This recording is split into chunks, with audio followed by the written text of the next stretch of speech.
Як се вадять, це спорять у Росії, ко більший руський, великорос чи малорос, так уповів. Есть народ русини під Карпатами, которые думают, что они последний островок русских, что уже остались только они одни, единственный народ на світі руський. Як вам все видить, у чому був правий Венелін Гуца із нашої Тибави і Мартинки? Славне наше село Тибава і Мартинка, котре родило такого мудрейшого лінгвіста, способного було не лише свій язик русинський і руський сокотити, но й ще написати граматику язика болгарського, і він став національним героєм Болгарії. Так. Ну от важливо розуміти, дійсно, єдин народ у світі, карпатські русини, рахує себе руським народом. Причому не розділеним на ті три народи, як то поділили пізніше на великоросу, білоросу, малоросу, а тепер тому, що і спорять.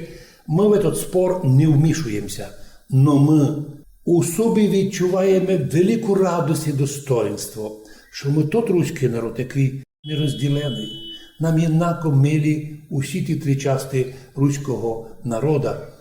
Бо за вище 1000 років ми боролися за своє місто в Карпатах і під Карпатами і ніколи не міняли не ім'я своє етнонім русини, а народ руський. В одному числі русин, або русини, а народ руський.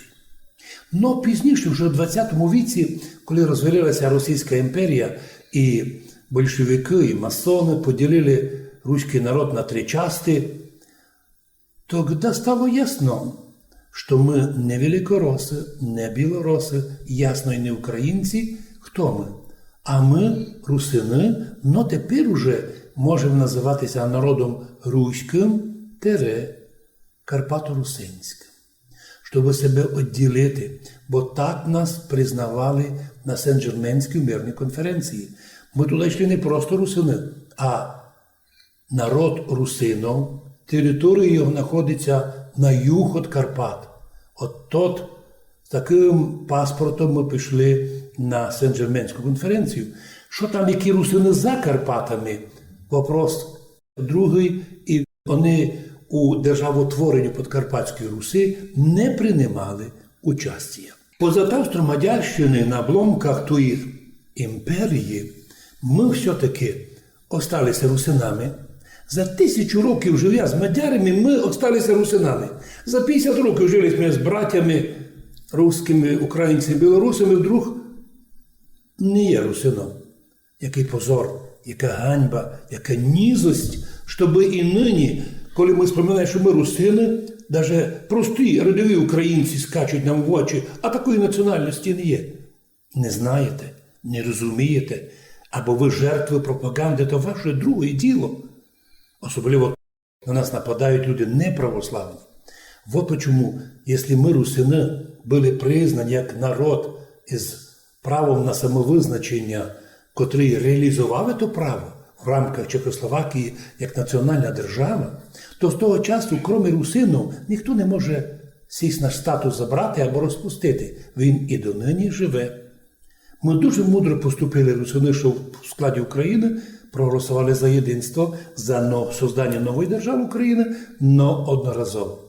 За возврат статусу нашого до українського, до радянського, то, що ми були у Чехословакії. І між нами і народами Європи дотепер залишилися теплі відносини. Не так, як між галичанами і поляками вічні війни, кровопролиття. Ми з мадярами 1000 років і таких національних побоїщ ніколи не мали.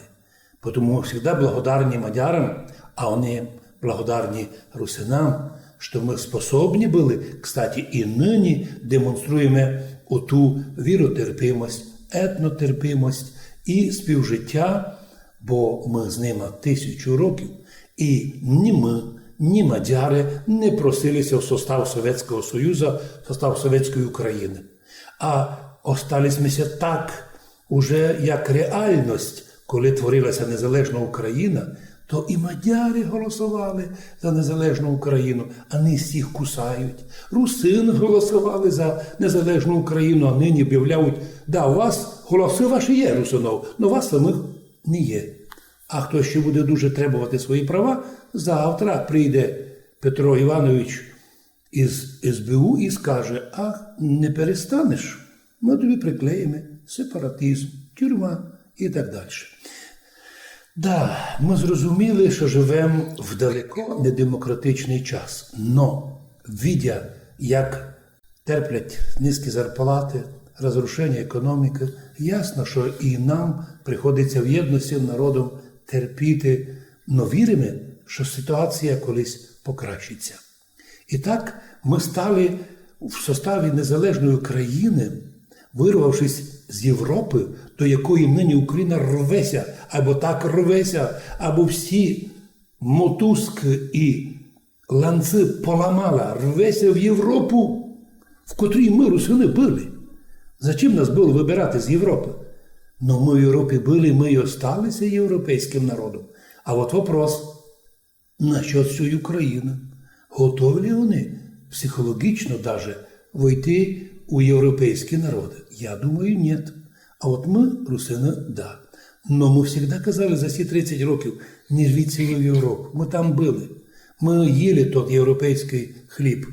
Він не ліпший, чим ми маємо то вдома. Сама головна ситуація, що Україна має Українську православну церкву, чого не є в Європі. А це значить, що ми, русини, і нині не рвемося в Європу. Ми там були, ми хочемо бути в складі тої держави, яку ми проголосили, але хочемо, щоб нам чиновники, ці маленькі чиновники, не лізли в очі і не грозили нам судами, прокурорами та различними гоненнями. Ми хочемо жити мирно. Ми, русини, громадяни України. І ми не зліземо із власти. Ми заставимо всіх властей, аби нас признали, тому що інакше діла не буде. Ми не дамо себе знищити. Ми достатньо маємо історичну пам'ять, компактне розселення, свій язик, культуру, все наше є, причому більш інтересніше, красивіше.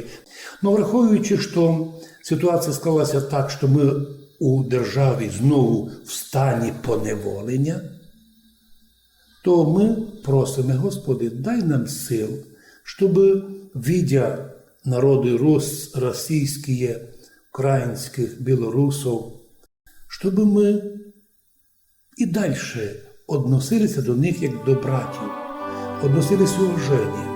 Звісно, треба рівного уваження і к нам.